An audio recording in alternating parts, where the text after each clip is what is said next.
Louvado seja nosso Senhor Jesus Cristo, para sempre seja louvado. Irmãos, hoje, para esse dia 9 de setembro, desta terça-feira, temos a reflexão do Evangelho em Lucas, capítulo 6.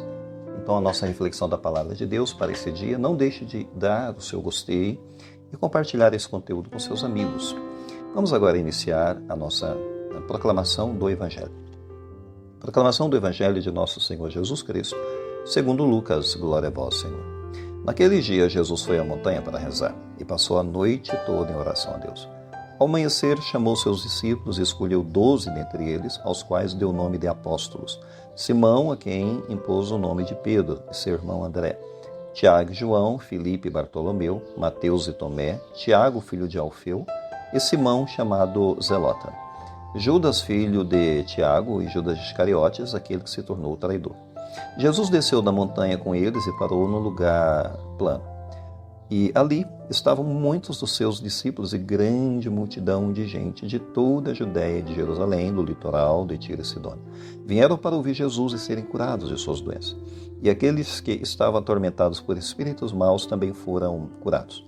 A multidão toda procurava tocar em Jesus, porque uma força saía dele e curava a todos.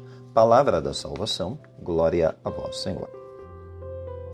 Bem, caros irmãos, hoje essa passagem em Lucas, que é um trecho muito pequeno, muito sucinto, porém, revela para nós os alicerces da missão, os alicerces da igreja.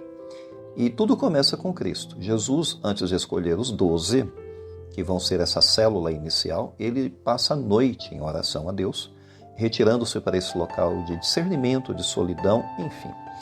E Jesus, como Filho de Deus, ele tinha uma natural propensão para esses locais de solidão, de oração, onde ele buscava uma conexão mais profunda com o Pai, que o enviou, buscando também força, sabedoria, orientação, união com a vontade do Pai, enfim.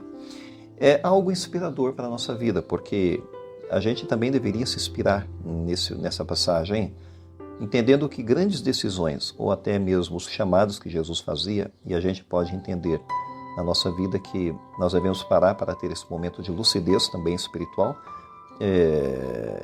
procurando uma conexão mais profunda com Deus, de fato, em nossa vida. E todas as nossas decisões deveriam nascer no silêncio da oração. Isso é uma orientação que naturalmente brota dessa passagem. As nossas decisões não deveriam nascer no barulho, na impulsividade, no calor do momento, nunca. Porém, sempre em momentos de solidão, de oração, enfim, de discernimento, de meditação. Porque a montanha a qual Jesus se encontra é um símbolo da elevação, uma elevação necessária acima do plano desse mundo para ver melhor aquilo que vem da vontade de Deus. Jesus, então, ele vai fazer a escolha dos 12, depois que ele sai dessa noite de oração. E escolher os 12 é um ato de graça, e ele quem está chamando. Jesus está chamando cada uma dessas pessoas, porque ele chama, ele escolhe, a iniciativa é dele. A iniciativa não foi desses homens seguir Jesus. É Jesus quem os coloca no processo de seguimento. Claro, esses 12 homens são pessoas muito humanas.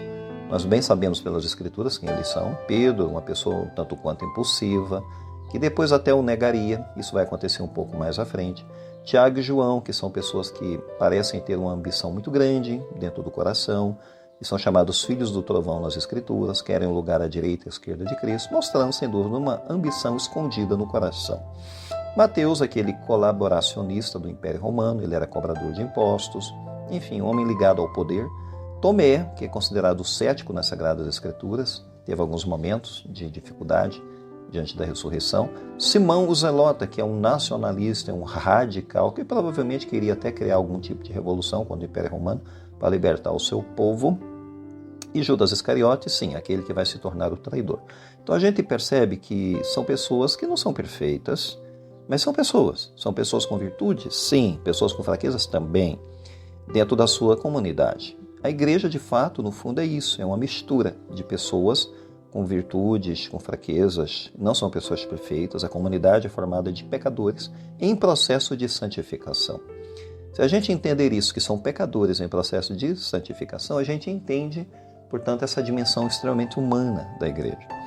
E Jesus, de fato, depois que desce da montanha e escolhe os 12, ele vai curar as pessoas, ele vai estar em contato com essas pessoas, ajudando-as em sua caminhada, em suas dores, enfim. Ele desce da montanha para um lugar plano, que é onde a humanidade se encontra. A humanidade não se encontra na montanha, no plano, no meio das lutas, no dia a dia, na labuta, nas dificuldades, etc. Ou seja, a humanidade vive onde há desafios, a humanidade vive onde há doenças a serem enfrentadas, enfim, crises a serem enfrentadas. A humanidade vive onde vivem os atormentados pelo demônio, etc. E aí Jesus, diante dessa realidade, ele manifesta o poder da sua graça. Versículo 19. Uma força saía dele e curava a todos, entre aspas.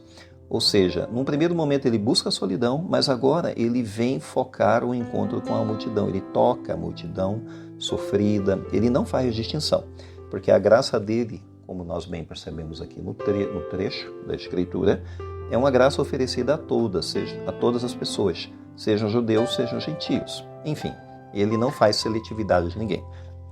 Portanto, para a nossa conclusão dessa meditação, a gente poderia pensar o que significa subir a montanha em nossa vida. Subir a montanha em nossa vida é uma metáfora para os nossos momentos de oração, que é o fundamento de tudo.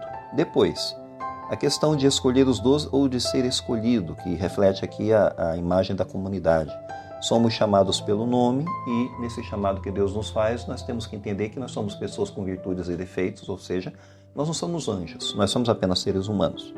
E depois, finalmente, o aspecto que o evangelista nos mostra é que Jesus desceu da montanha, do momento da sua oração, a noite de oração, para o lugar plano. E no lugar plano é onde acontece o contato com a humanidade, é a missão. Vamos pensar nisso, porque de fato a gente precisa, de muita força, de muita oração para lidar com as demandas da vida, com a missão, inclusive, da nossa vida cristã. Vamos concluir agora a nossa reflexão e não deixe de dar o seu gostei para essa reflexão. O Senhor esteja convosco, Ele está no meio de nós. Abençoe-vos, Deus Todo-Poderoso, o Pai, o Filho e o Espírito Santo. Amém. Fiquemos em paz, o Senhor nos acompanhe, graças a Deus.